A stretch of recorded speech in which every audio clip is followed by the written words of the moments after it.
Hi, I'm Julia Saunders, and I'm an executive functions expert at Bespoke Education. And in this video, I'm going to be talking to you about strategies for getting organized, one of our executive functioning skills to improve as a student. Now, there's a lot of misconceptions about organization, and the way I feel about it is it's not so important what your organization system looks like or how fancy it is. The most important thing is it functional? And that's a question you can ask yourself right now. Is my way of organizing a functional system? So, for example, if a student has a beautiful planner with post-its and tabs and color coding, but they're not using it, that's not a functional system. If a student is using a piece of scratch paper that they have an ongoing list of homework on and it's working for them in terms of getting their homework in on time, that's great as far as I'm concerned. The most important thing is having a system that's individual to you and that works for you.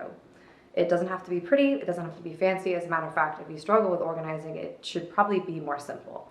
For me, I'm someone who historically and ironically had a hard time organizing, especially as a student. And I've learned over the years, simple is better for me.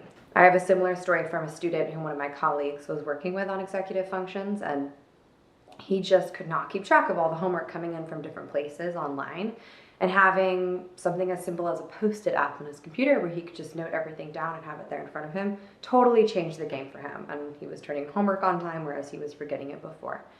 Now, it's not just planners and systems for getting homework in that we need to organize. Of course, we also have to organize our physical space. I think the most important thing is just having a regular, consistent time where these things are being worked on. I think that's the biggest issue is a lot of times people just don't give themselves time to be organized because it feels like there's so many other things going on. But planning a regular time to organize will save you time in the long run for sure. Because that's time you're not spent looking for things. That's time you're not doing makeup work because you didn't turn in your homework on time.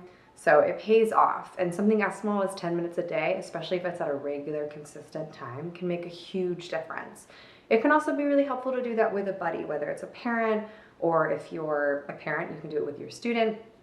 It's a way to have some kind of accountability for it and to make it a little bit less painful if it's something that you don't particularly enjoy doing. So my strategies for this, be individual, think about who you are and what will actually work for you, something you can really keep up.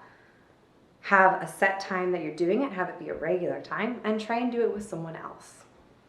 And they should make a real difference in your ability to be more effective as a student and as a person.